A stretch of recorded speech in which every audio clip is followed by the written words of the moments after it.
Hello students, कैसे हैं आप लोग। उम्मीद है कि आप लोग बहुत अच्छे से होंगे अपने घरों में और अच्छे से पढ़ाई लिखाई कर रहे होंगे। आज हम लोग class 7 chapter number 3 data handling के बारे में डिस्कस करेंगे। सबसे पहले मैं ये बता दूं कि इस चैप्टर में हमें पढ़ना क्या क्या है।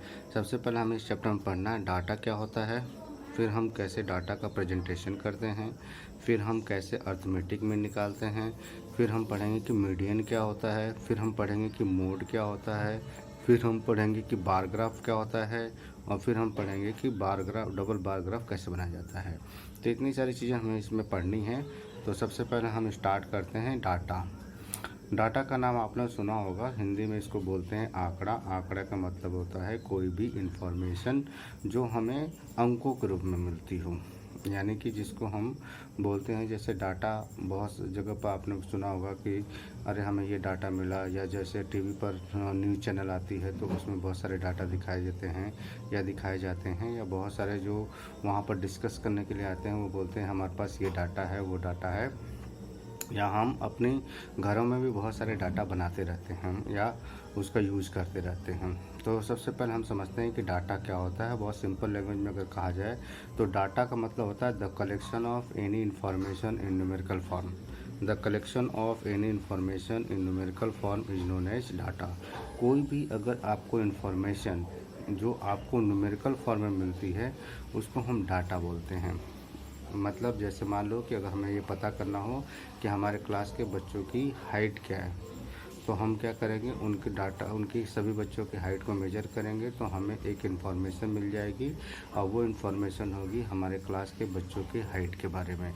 तो वो जो डाटा मिल रहा है वो किस फॉर्म में मिल रहा है, न्यूमेरिकल फॉर्म में। न्यूमेरिकल फॉर्म में तो मिल रहा है। जैसे हम किसी का डाटा, जब हम किसी की हाइट मेजर करेंगे तो वो कुछ न कुछ हाइट सेंटीमीटर या मीटर या मिलीमीटर में जो भी होगा तो उसको हम कलेक्ट करेंगे। तो वो इन्फॉर्मेशन जो मिलेगी उसको हम बोलते हैं डाटा। इसी तरह से अगर हमें पता करना हो कि ऐसा कौन सा बच्चा है जो मैथ में सबसे अच्छा है, तो हम क्या करेंगे, एक टेस्ट ऑर्गेनाइज करेंगे, और उस टेस्ट के बेसिस पर जो बच्चे नंबर पाएंगे तो वो जो नंबर पाएंगे वो इन्फॉर्मेशन भी किस फॉर्म में होगी, न्यूमेरिकल फॉर्म में। तो उसको हम बोलते हैं डाटा। जैसे मैंने यहाँ पर लिखा है कि अगर मान लो कि हमने 10 बच्चों का टेस्ट लिया क्लास में और 10 नंबर का, और उन बच्चों ने नंबर कुछ इस तरह से गेन किया है। जैसे पहले बच्चे ने 5 पाया, दूसरे ने 8 पाया, फिर तीसरे ने 6 पाया, चौथे ने 3 पाया, पाँचवें ने 2 नंबर पाया, छठे बच्चे ने 7 नंबर पाया, सातवें बच्चे ने 4 नंबर पाया, और आठवें बच्चे ने 6 नंबर पाया, नौवें बच्चे ने 9 नंबर पाया, 10वें बच्चे ने 10 नंबर पाया। तो ये जो इन्फॉर्मेशन है वो हमें न्यूमेरिकल फॉर्म में मिली। उनके टेस्ट की इन्फॉर्मेशन हमें किस फॉर्म में मिली, न्यूमेरिकल फॉर्म में। तो इसको हम बोलते हैं डाटा। उसी तरीके से अगर हम जैसे मान लो कि 5 बच्चे हैं और उनके वेट को हम मेजर करें, और वो वेट इस तरह से मिले 20, 30, 40, 35 और 25, तो इसको भी हम बोलते हैं data. That is known as also data. अब डाटा दो तरीके का होता है, एक होता है प्राइमरी डाटा और दूसरा होता है सेकेंडरी डाटा। प्राइमरी डाटा का मतलब होता है कि ऐसा डाटा जिसका यूज हम खुद करते हैं और उसका कलेक्शन भी हम खुद ही करते हैं, तो उसको हम बोलते हैं प्राइमरी डाटा। सेकेंडरी डाटा का मतलब होता है कि ऐसा डाटा जिसका यूज तो हम नहीं करते, दूसरा करता है, लेकिन कलेक्शन हम करते हैं। जैसे मान लो कि कोई, अगर मैं बोलूँ कि मैंने टेस्ट लिया, क्लास में बच्चों का टेस्ट लिया और उस इन्फॉर्मेशन को मैंने कलेक्ट किया, और उस इन्फॉर्मेशन का कलेक्शन तो मेरे द्वारा हो रहा है, लेकिन उस इन्फॉर्मेशन का यूज़ कोई और करे तो उसको हम बोलते हैं सेकेंडरी डाटा। तो डाटा के बारे में इतनी इन्फॉर्मेशन है। अब इसमें जैसे हमारे पास कोई डाटा गिवन हो, जैसे ये डाटा गिवन है कि 5, 8, 6, 3, 2, 7, 4, 6, 9 और 10। तो ये जो डाटा है इसको हम बोलते हैं रॉ डाटा। रॉ डाटा का मतलब है कि इस डाटा को हमने किसी भी तरीके से अरेंज नहीं किया है। लेकिन अगर इस डाटा को मैं अरेंज कर दूँ, अरेंज मीन्स इसको जैसे मैं असेंडिंग ऑर्डर में लिख दूँ, असेंडिंग या डिसेंडिंग ऑर्डर में, तो इससे 2 सबसे पहले आ जाएगा 2, फिर क्या आएगा 3, फिर क्या आएगा 4, फिर क्या आएगा 5, फिर क्या आएगा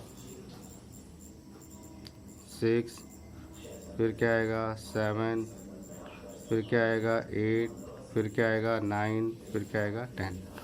तो देखो इस तरह से जब हम डाटा को अरेंज करेंगे असेंडिंग ऑर्डर में, तो ये होगा 2, 3, 4, 5, 6, 7, 8, 9 और 10। तो ऐसे डाटा को हम बोलते हैं कि इस डाटा को हमने अरेंज कर दिया, मतलब इसको हमने रिप्रेजेंट कर दिया। तो एक सिस्टमेटिक वे में जब हम रिप्रेजेंट करते हैं तो अब आपको आसानी से पता चल जाएगा कि सबसे कम नंबर किस बच्चे का है। पहले सबसे कम नंबर पाने वाला बच्चा के नंबर कितना है 2, और सबसे अधिक नंबर पाने वाले बच्चे का नंबर कितना है 10। तो इस तरीके से इन्फॉर्मेशन को आप आसान बना सकते हो। इसमें एक चीज़ और होती है रेंज। रेंज का मतलब होता है कि जो सबसे हाईएस्ट है, highest value minus lowest value. अब से जैसे इस डाटा का रेंज पूछा जाए तो सबसे हाईएस्ट वैल्यू कितनी है 10 और सबसे लोवेस्ट वैल्यू कितनी है 2। तो यहाँ से हो जाएगा 10 माइनस 2 तो कितना आ जाएगा 8। तो 8 इसकी रेंज हो जाएगी।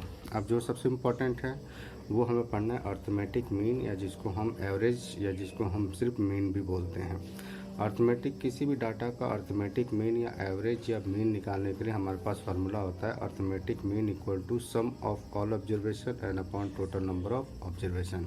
यानी जितने भी डाटा या जो भी ऑब्जर्वेशन या जो भी इंफॉर्मेशन आपको गिवन हो न्यूमेरिकल फॉर्म में, उन सब को ऐड कर लीजिए और उसको टोटल नंबर ऑफ़ ऑब्जर्वेशन से डिवाइड कर दिए। मतलब जितने भी टोटल ऑब्जर्वेशन होते हैं उससे डिवाइड कर देंगे तो आपको उस डाटा का मीन मिल जाएगा। जैसे हमने एक छोटा सा एग्जांपल लिया, जैसे मान लो कि हमारे पास एक डाटा है जैसे 3, 8, 5, 6 और 3, और इसका आपको मीन निकालना है। तो मीन निकालने के लिए हमारे पास फार्मूला लिखेंगे पहले अर्थमेटिक मीन, जिसको हम एवरेज भी बोलते हैं या शॉर्ट में हम इसको सिर्फ मीन भी बोलते हैं। तो इसको हम लिखेंगे arithmetic mean equal to sum of all observation and upon total number of observation. अब सम मतलब इन सभी ऑब्जर्वेशन का सम करेंगे तो ये जगह 3 + 8 + 5 + 6 + 3 एंड अपॉन क्या हो जाएगा 5। इन सबको ऐड करेंगे तो 25 आएगा और 25/5 करेंगे तो हमें मिल जाएगा 5। इसका मतलब इस ऑब्जर्वेशन का जो अर्थमेटिक मीन होगा या जो एवरेज होगा वो 5 होगा। ठीक है, तो इस तरीके से हम अर्थमेटिक मीन निकाल सकते हैं। अब मैं कुछ आपके एक्सरसाइज के क्वेश्चन सॉल्व करके बताऊंगा तो जिससे आपको अर्थमेटिक निकालना और भी आसान हो जाएगा। जैसे मैंने एक्सरसाइज 3.1 का क्वेश्चन नंबर 2 लिया है। इसमें बोला गया कि organise the following marks in the class assessment in a tabular form. इस जो क्लास मार्क है, ये जो नंबर्स है, organise the following marks in the class assessment in a tabular form. Class में कोई असेसमेंट हुआ, उसके नंबर्स इस तरीके से लिखे गए हैं, इसको आपको ऑर्गेनाइज करना है टेबुलर फॉर्म में। ठीक है, एंड फिर बोला है कि इसमें 4 क्वेश्चन पूछा है। Which number is the highest, कौन सा नंबर सबसे ज़्यादा है। विच नंबर इज लोवेस्ट, और कौन सा नंबर सबसे कम है। What is the range of the data, और इस डाटा का रेंज क्या है। और उसके बाद आपको फाइंड द अर्थमेटिक मीन। तो देखो यहाँ पर टेबुलर फॉर्म में जब अरेंज करने की बात आएगी तो मैंने सिर्फ सिंपल सा काम किया है, आप दूसरे तरीके से भी काम कर सकते हैं, लेकिन यहाँ पर सबसे आसान काम ये है कि जो भी डाटा आपको गिवन हो उसको असेंडिंग ऑर्डर में या फिर डिसेंडिंग ऑर्डर में अरेंज कर दीजिए। तो मैंने यहाँ पर अरेंज किया, तो सबसे छोटा इसमें देखो कौन सा नंबर है 1, तो 1 को पहले लिखा। फिर देखो उससे बड़ा कौन सा है 2, कितनी बार आया 2 बार, तो मैंने 2 बार लिख दिया। उससे बड़ा कौन सा है 3, उससे बड़ा 4 3 बार आया तो उसको मैंने 3 बार लिखा है। उससे बड़ा कौन सा है 5 5 बार आया तो उसको मैंने 5 टाइम्स लिखा है। उससे बड़ा कौन सा है 6, तो 6 4 बार आया तो उसको 4 बार लिखा है। उससे बड़ा कौन है 7, तो 7 2 बार आया तो 7 लिखा, फिर 8 9। ठीक है, इस तरह से अरेंज करेंगे। तो इसको हम टेबुलर फॉर्म में भी कर सकते हैं। टेबुलर फॉर्म में हमें एक टेबल बनानी पड़ेगी और इधर फ्रीक्वेंसी लिखना पड़ेगा। इधर टेबल रखा दो, तो यहाँ पर लिखेंगे 1 2 3 4 5 6 7 8 9। यहाँ पर नंबर, यहाँ पर फ्रीक्वेंसी। अब 1 कितनी बार आया 1 बार, 2 कितनी बार आया 2 बार, 3 कितनी बार आया 1 बार, 4 कितनी बार आया 3 बार, 5 कितनी बार आया 5 बार, 6 कितनी बार आया 4 बार, 7 कितनी बार आया 2 बार, 8 कितनी बार आया 1 बार, और 9 कितनी बार आया 1 बार। तो आप इस तरह से भी अरेंज कर सकते थे, लेकिन मैंने सिर्फ ऐसे सिंपल किया। अब देखिए क्या होगा, इसमें हाईएस्ट नंबर क्या है, देखने से ही लग रहा है कि हाईएस्ट नंबर क्या है 9, तो 9 लिख देंगे। दूसरा क्वेश्चन है लोवेस्ट नंबर क्या है, लोवेस्ट नंबर कितना है 1। इस डाटा में सबसे लोवेस्ट नंबर कितना है 1। फिर आपको पूछा रेंज, रेंज का मतलब होता है highest number minus lowest number, तो हाईएस्ट नंबर 9 है और लोवेस्ट नंबर कितना है 1, तो हो जाएगा 8। ठीक है।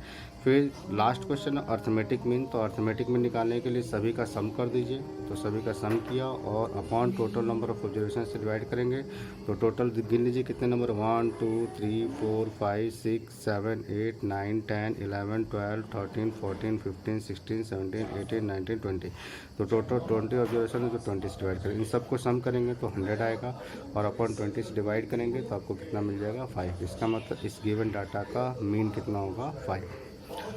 इसी का क्वेश्चन नंबर 8 है, एक्सरसाइज 3.1 का क्वेश्चन नंबर 8। इसमें बोला है कि the rainfall in millimetre in a city of 7 days of a certain week was recorded as follows. किसी सिटी में 7 दिन में जो बारिश होती है उसका एक डाटा बनाया जाता है, तो डाटा कुछ इस तरह से मिलता है। डेज इधर लिखा हुआ है, यहाँ पर रेनफॉल लिखा हुआ है, Monday Tuesday Wednesday Thursday Friday Saturday और संडे, और ये जितनी भी बारिश होती है मंडे को, ट्यूसडे को, वेडनेसडे को, थर्सडे को, फ्राइडे को, सैटरडे को, उसको लिखा गया।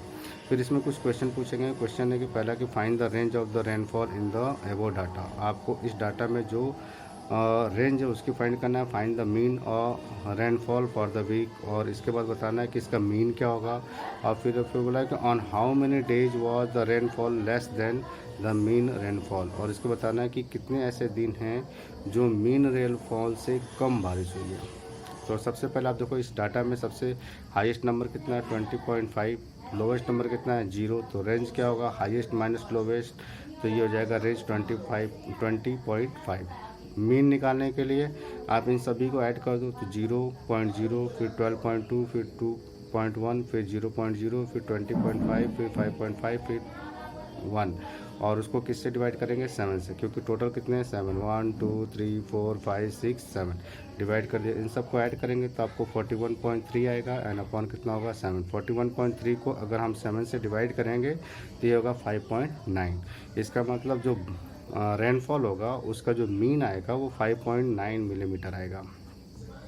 अब आपको थर्ड क्वेश्चन में ये बताना है कि कितने ऐसे दिन हैं जहाँ पर रेनफॉल जो हुई है वो मीन रेनफॉल से कम है।